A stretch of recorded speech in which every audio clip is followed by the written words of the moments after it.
1 sec. Are we here? Are we here? Give me 1 moment. I'm just gonna...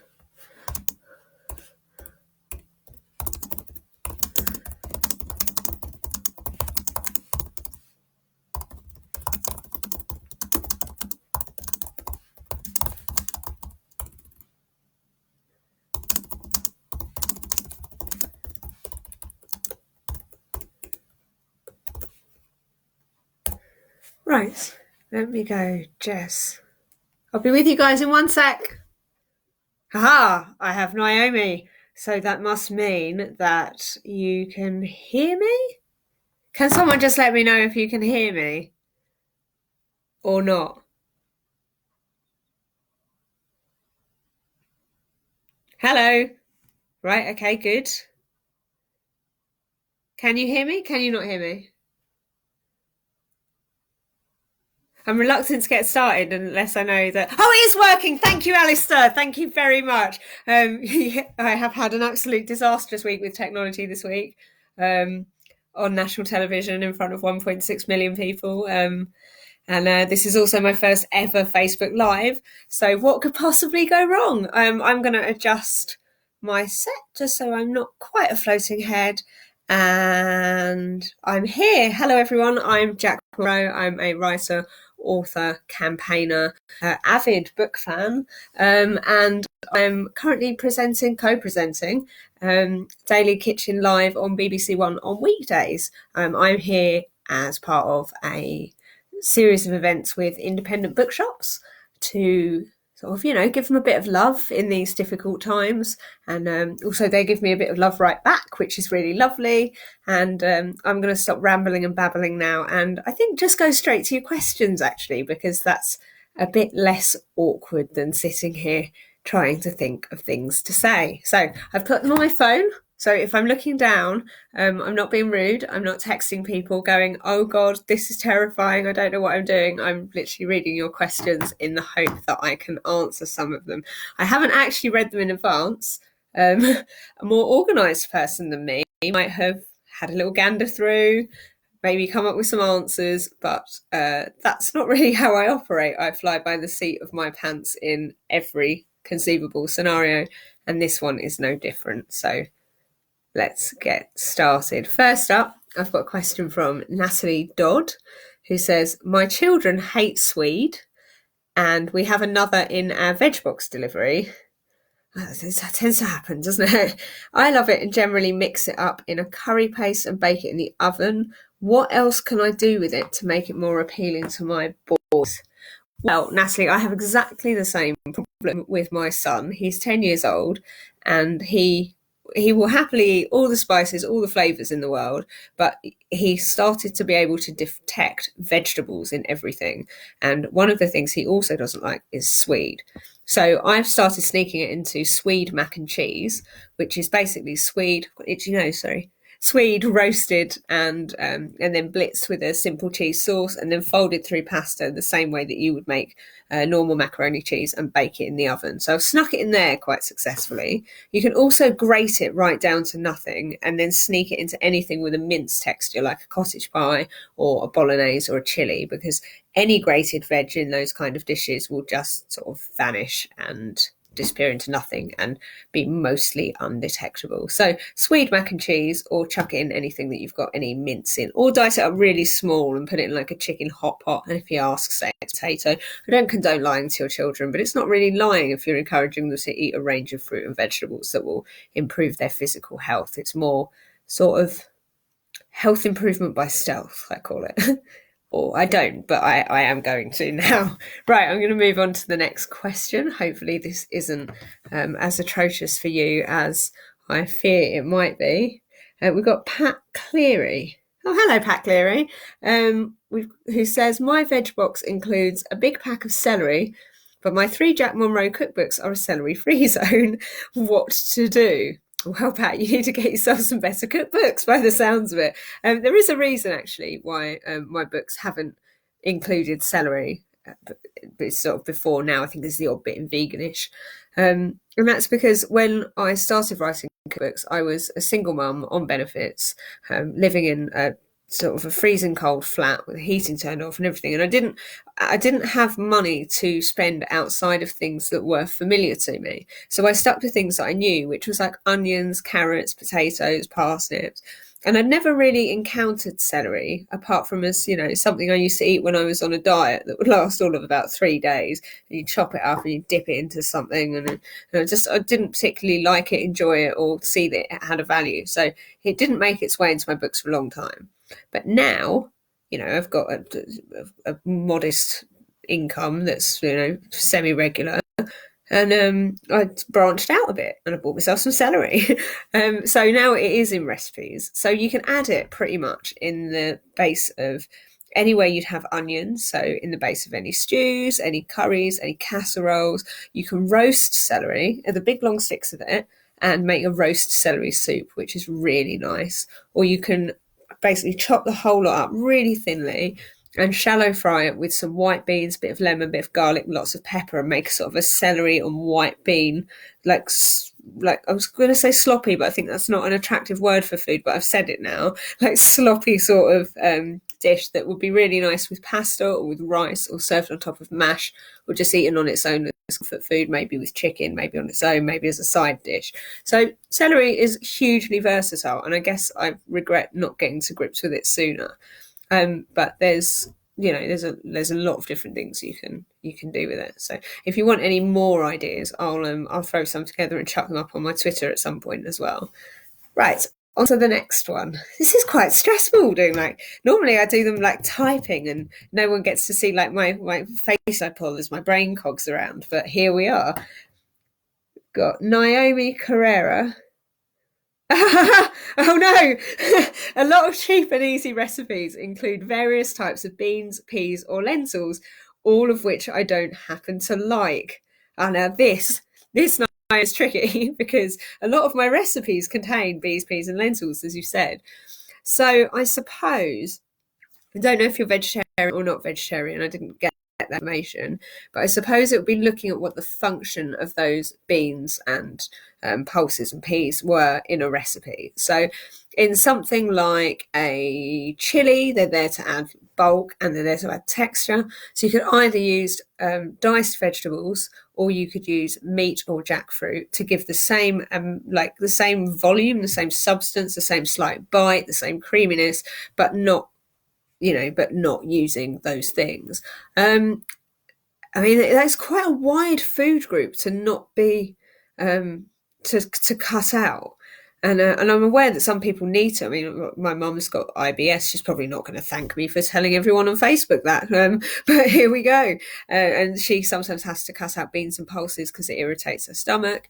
And I've had letters from readers just like similar in the past. And as I say, just work out what the core function of it is in a recipe. And if it's like granular, if it's to like bulk out a lasagna, or if it's to sort of like as like a mincy texture, you could use something like pearl barley instead, which is quite robust for a grain, but still holds its own. You could also get giant couscous, which is really nice. Something that says it's giant, it's like really small, but not as small as actual couscous. And that's quite because it's roundy, and that works really well as well. So yeah, basically pearl barley in things with a mince texture, or you could use like finely chopped onions in like a lasagna or a bolognese or a chili or a casserole or something as well. Just had a message from Angela Turner saying, am I missing something? Nothing is happening on the page. No, everyone else seems to be able to hear me. Right, I hope Angela can do this very soon. Invite to up here, it looks color coded. Yes, they are color coded. I have ADHD, which means that sometimes I need to do something physical in order to chill out enough to do the mental stuff, like the writing and books and the thinking and the newspaper columns and the script editing and all the stuff that involves me sitting still. Sometimes I just need to burn some energy off. And that manifests itself in me rearranging my house, which slightly upsets my wife on a daily basis when she comes home and she's like, where's the sideboard that was in the hallway? Where have you put the second sofa? Why has the house moved around again? So I've decided to keep shuffling things around to basically this room, which is my office and dining room, and the kitchen, so as not to be too upsetting. And this was about 2 or 3 weeks ago. I just had a lot of sort of mental stuff to work through, and so I pulled all my books off the shelves onto a big pile on the floor and just sorted them out by colour. And I thought I would hate it because they used to be sorted out by cookery region and then alphabetically by author. And I found I was in a rut with the same old books all the time because I knew where my favourites were. I'd be like, oh, this is, Angela Hartnett's Cucina or Sarah Raven's Garden Cookbook or Nigella Lawson's Kitchen. They'd all, I'd know where they were. I'd reach for them automatically. Whereas now they're colour-coded. I've got my politics and my poetry and with my like Italian classics, and I've got like children's books like the Velveteen Rabbit snuggled up next to the River Cafe cookbook, and I've got like the colour purple next to So Vegan in 5. So it's been a really great way to rediscover books I'd forgotten that I had, and also it looks really pretty. So I'm quite pleased with it, but I'm aware that for a bookshop this is probably horrifying, so I'm terribly sorry, but I quite like it. It took hours though, absolutely hours. So if you're thinking about doing it, first you need to make sure that you've got enough books of each colour to like fill a shelf. And for some bizarre way the universe works, I seem to have exactly the right amount of books to have been able to do like a stripe of red, a stripe of orange, a stripe of yellow, a stripe of green, a stripe of blue, another stripe of blue, because lots of blue books out there, and another one, and then all the white ones are in the living room because my missus is the opposite to me and she likes like clean surfaces and like white walls and things. And I'm like, it's like living in a hospital, but it's fine. We're different people, so I have this mad room and she has the peaceful one. So I put all the white books in there as well, like smuggling them in the hope that if they blended in with the wall, she wouldn't notice them. She did, but she's kind of almost forgiven me for it. So I'm going to get back to questions now before I inadvertently reveal much more about how awkward and difficult I am to live with. Sarah Jeremiah. I struggle with tomatoes, the look and the smell. Is there a tinned food that you struggle with? Well, firstly, Sarah, I didn't ask for advice on this, but I can't help but give it. I find that, those red peppers in jars, if you blitz them up in a blender or just like boil them up so they're super soft and mash them and then beat them with a little bit of stock or liquid, you can make a really adequate substitute for tinned tomatoes by just blending red peppers. You get those really cheaply from places like Aldi and Lidl and corner shops. They come in like great big jars of roasted red peppers. So you can use those instead. That's not what you asked. You asked if there was a tinned food that I struggle with, and there absolutely 100% is. I cannot stand, like with a passion that transcends all reason, mushy peas. Even the thought of them is just turns my stomach. And when I was on Daily Kitchen Live earlier this week, the end of last week, my co-presenter Matt, lovely man, until this moment, was making fish and chips, and he just dolloped out this huge pile of mushy peas, and he was working at the studio in Clapham and I was working from my home in Southend, like 45 miles away. And until that moment I'd been quite sulky about the fact that we'd been split up and we were working from separate locations, and so I thought that our banter and camaraderie wasn't as good as it could be. And then he got the mushy peas out and I was like, I have never been more grateful to be 40 odd miles away from you right now, because the smell of them makes me heave. And I don't know what it is. I probably shouldn't say this, but I lost a really lucrative contract with a tinned food company a couple of years ago because they wanted me to be the face of their brand. And I was like, yeah, great, because obviously I was writing Tin Can Cook and I'm like one of the only in Britain that they even acknowledge that some food comes in tins, and by cooks I mean like of a cookbook writing level. I know all of this I do because we've got cupboards full of them, and it got to the point where like we're going to sign the contract and whatever, and they got in touch. They were like, "We understand that you really don't like mushy peas," and I was like, "Well, everybody's got a thing, haven't they, that they're not that keen on," and they sent me back a tweet that sent where I said that they were Satan's toe crud. And I was like, yeah, I did say those words. And although slightly immature of me, I do stand by them. And they were like, yeah, I don't think you're who we want representing our brand. So I can delete the tweet. Like, I I just pretend that it never happened. I mean, barely anyone saw it. It's just, just don't like them. And they were like, no, they never replied to my emails. They ghosted me over my hatred of mushy peas. So sometimes Twitter gets me in trouble, doesn't it? I mean, if I kept these ludicrous opinions to myself, ludicrous opinions to myself, that certainly wasn't a lucrative one. It was completely the opposite.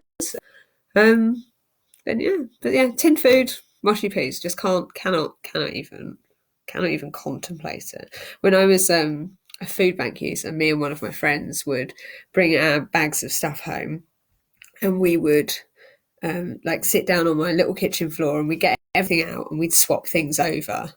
And we'd be like, oh, I've got this and you've got that, and will your kids eat this and will your kids eat that? And I'd got a can of mushy peas. I've lost my questions now, hang on. I'd been given a can of mushy peas, and I was like, what would you like to swap these for? And she was like, I don't want them. And I was like, well, I don't want them. And we were both like, it feels really ungrateful because we're desperate and they were free, but I just don't want the mushy peas. Anyway, obviously, I had them. And I'm sorry, I need to blow my nose. I've been in a freezing cold studio all day, and I'm a little bit like, let's be too disgusting about it. Right, there we go.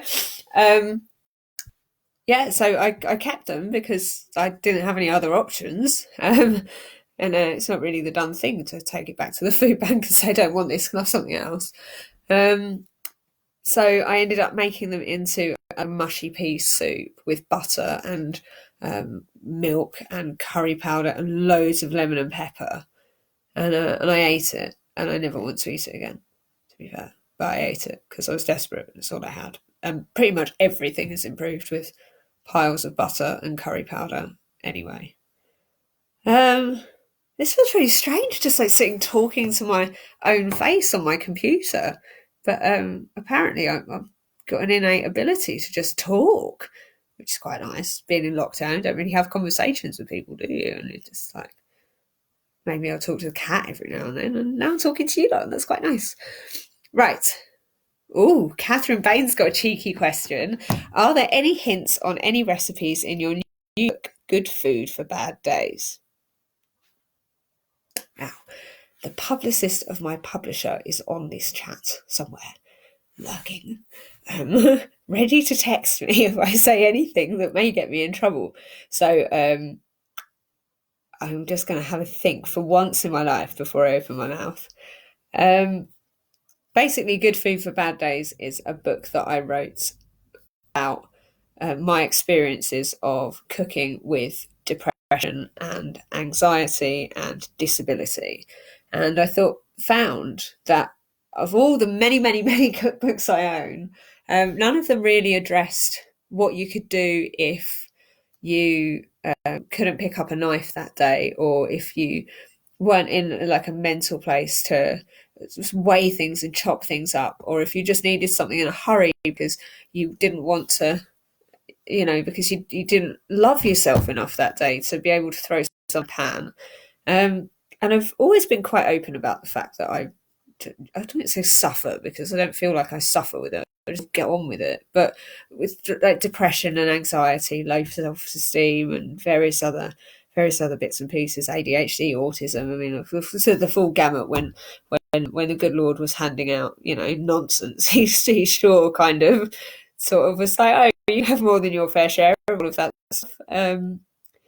But I wanted to address that with food, because the times where, and it's taken me a very long time to realise this, but the times where I have least felt like getting in the kitchen and throwing something together are the times when I most benefit from actually taking some time to nourish myself and feed myself. And whether that is slowly stirring a risotto or throwing everything in a slow cooker and waiting for like food to emerge 8 hours later, or, you know, pounding a piece of dough to make a bread, I will wind myself up into a state of absolute despair. And I only really find release and catharsis by getting in the kitchen. And it's to a point where my partner and to some degree now my son, if I'm having a bit of a bad day and I'm sort of internalizing, going inside myself, being a little bit small, one of them will request a dish. They'll be like, oh, you know, if my son, he'll be like, oh, mama, can you make that like chicken soup that you make? Or my partner will be like, oh, I quite fancy a fried egg sandwich. And I know what they're doing. They're just coaxing me back into the kitchen because they know that that's a place that brings me joy and calm and good things. So the book is based around that, really. There's a chapter on 5-minute things you can throw together in 5 minutes. And there's a chapter on like in the oven. So like one tray things, tray baked stuff you just sling in a like roasting dish bung in the oven. There's one pot meals. There's stuff in mugs. So like there's a mug cake, there's a like mug microwave pasta dish, there's some other things. And I just wanted to make it a bit fun, a bit irreverent, but also just gently encouraging like a friend in the kitchen going, you can do this, you can just chuck this together, you can just pop these things in a pan and nourish yourself and love yourself a bit. And I'm really excited about it coming out, actually. I've never been so nervous about a book, and this is my 6th. Wow. 6th? 7th? 6th?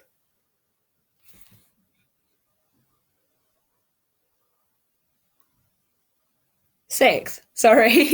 It's because I'm currently writing 7th at the moment.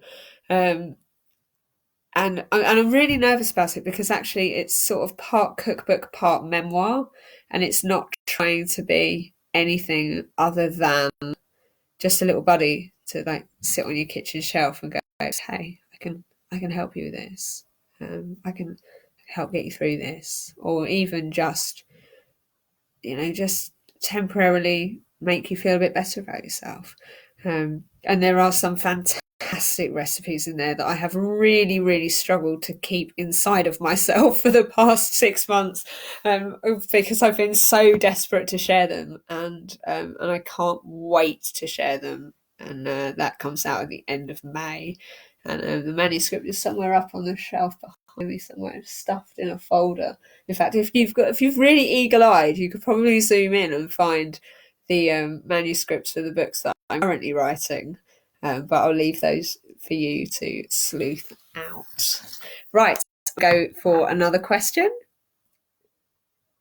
Dates on cans. Excellent. Hello, Tracy Edwards. This is a fantastic question. Dates on cans. Should we pay close attention to these, or is it okay to use after the date has passed?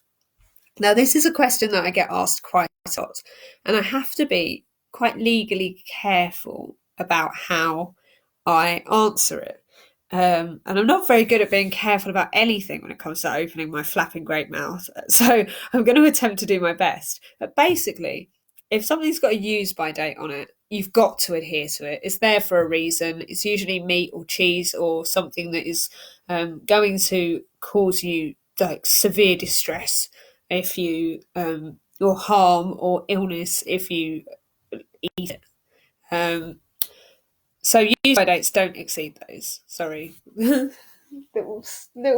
coldy little nose here. I should have put the heating on in my office, but I didn't, and now I can't because I'm here.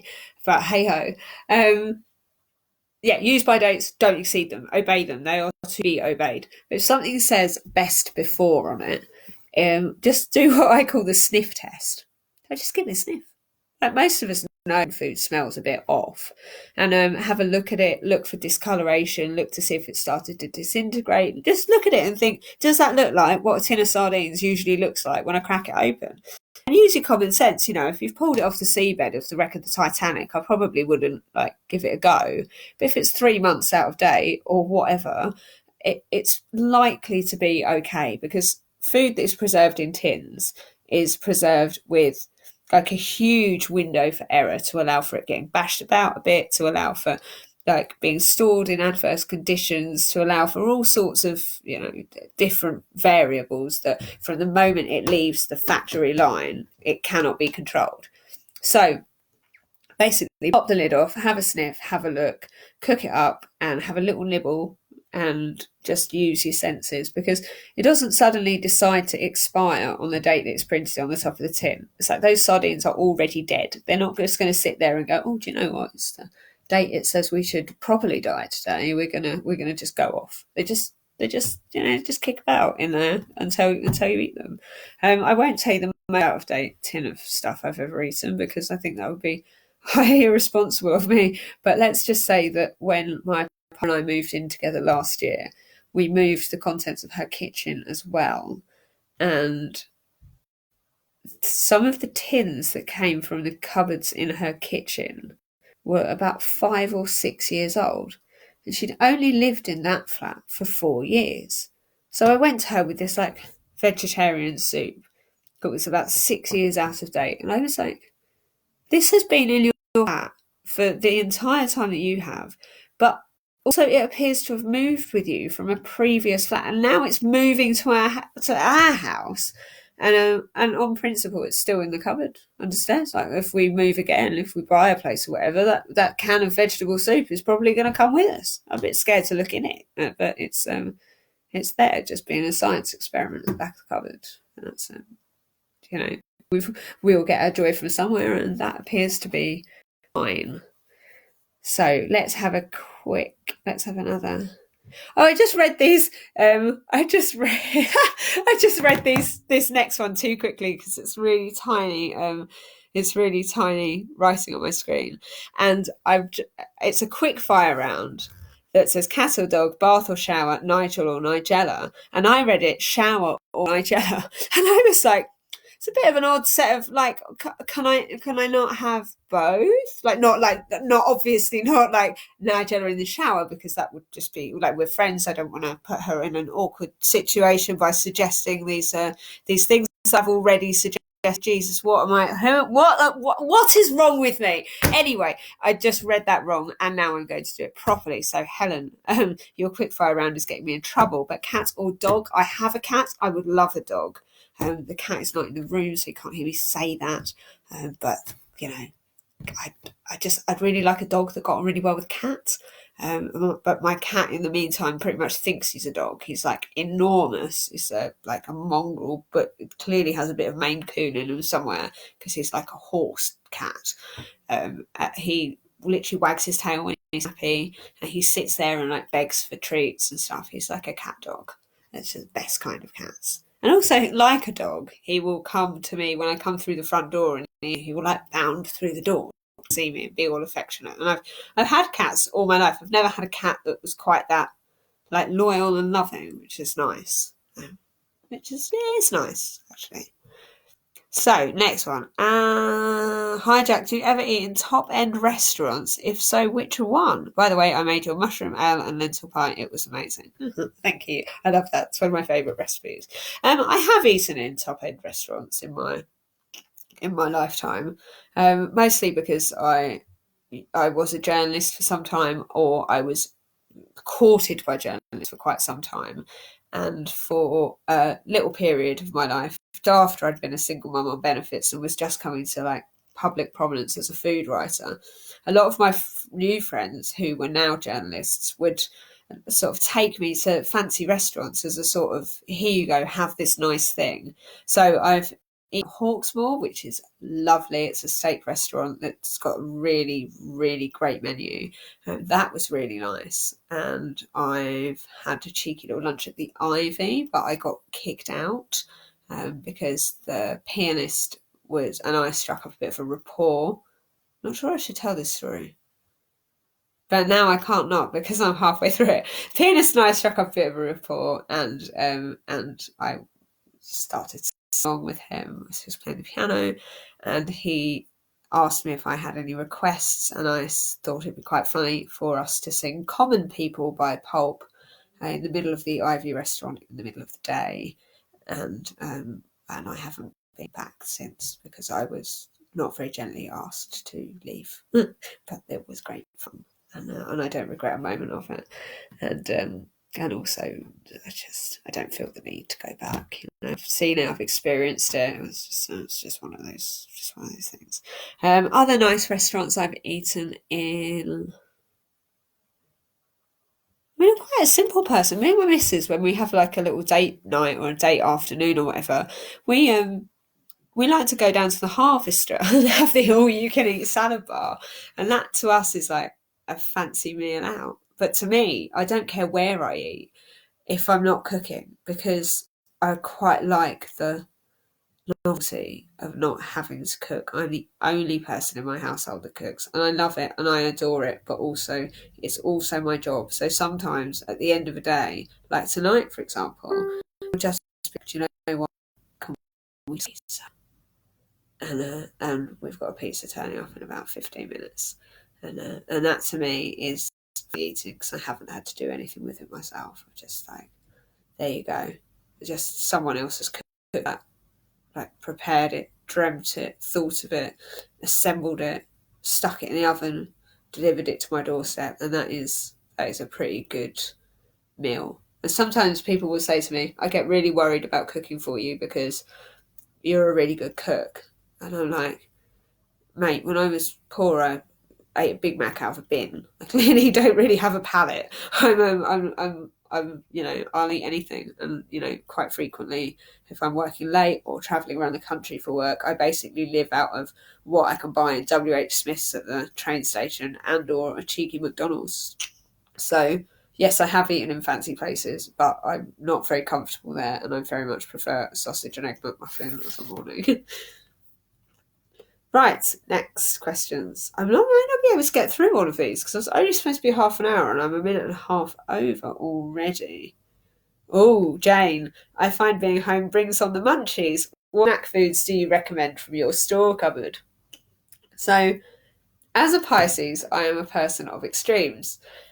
So my store cupboard ranges between like super healthy snacks, like those little seaweed crisps I really, really love, or I've got one of those turny sweet dispensers in my hallway that I bought myself as a joke, but it's not a joke because it's now full of every kind of M&Ms you could possibly have. Got the caramel ones in there, the plain chocolate, peanut M&Ms, crispy M&Ms, and it's full to top. There's like 10 family bags of M&Ms in there, and I can't stop myself. I walk past it, my hand goes in, and I'm eating M&Ms. And just, especially with my work schedule at the moment, I'm up at 4 o'clock in the morning. I was up at 3:45 this morning. It was insane, and I'm crashing to bed just after midnight. So I'm just literally living off like noshed handfuls of M&Ms as I walk through the hallway. And I should move that really, because it's just very grabbable, very accessible, but also quite like rice crackers. I like the salt and vinegar rice crackers that you can get. I like them spread really thickly with like cream cheese, but they're a nice, quick and easy fix. I'm a sucker for a bag of crisps, but I can never just have one, so I'm always quite careful about my crisp consumption, because if I'm in the mood for crisps, I'm in the mood for like 3 or 4 bags of crisps. So I have to sort of be aware that I'm about to commit to a major sort of consumption there. But especially pickled onion crisps, they're good. But luckily for me and my genes, you can't really get them in many places round by where I am. Otherwise, I would literally be a pickled onion crisp by now, because they are really good. I like to eat so many that sort of your tongue burns and the roof of your mouth is a little bit sore. What else have we got here?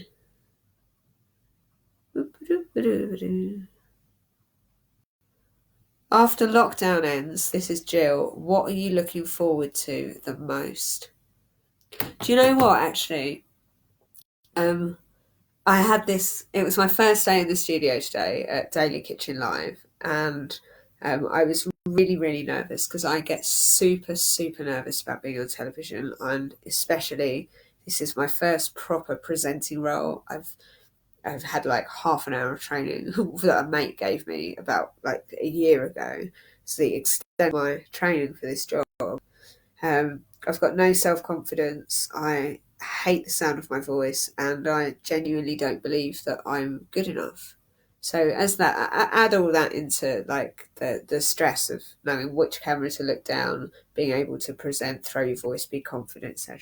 I went to work this morning, 3:45, absolutely terrified to my bones, and the team there, a very small team because we've all got socially distance, so there's nowhere near the size of a team that there usually would be to make a TV show. We've got like 2 camera people, me, my co-presenter, and a floor manager, all like disparately spread out all over the place.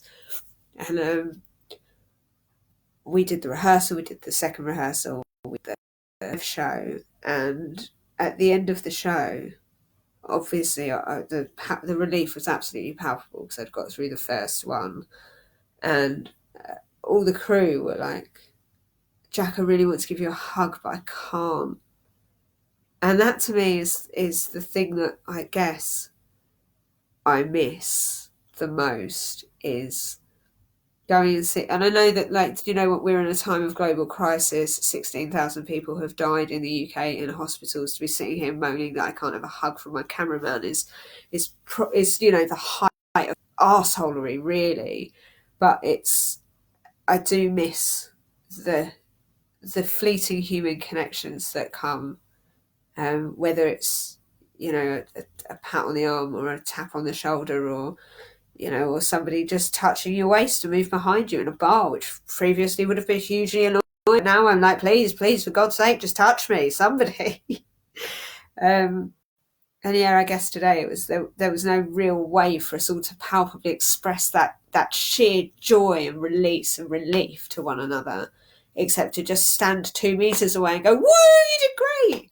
And it's like, I just want a hug. And people who know me will know that that's super unusual, because I flinch when people touch me. If the autism thing means that I like surprise contact is kind of like a bit shocking to me, and I don't like it at all. I've got hypersensitive skin. But now, I mean, I'd sell my land for someone to brush my fingers as they give me some change in a supermarket. It's like, and I wonder how long it will take us to re-establish casual physical connections with one another. By that I don't mean Tinder and stuff like that. I mean just the sheer loneliness that comes from being in your skin on your own. And that's a really sad note to end on, so I'm not going to end it there. Just thoroughly depressed myself now. I did suggest we all held our breath and had a group hug, but it didn't go down very well. So I'm going to start on I'm going to find a happy question.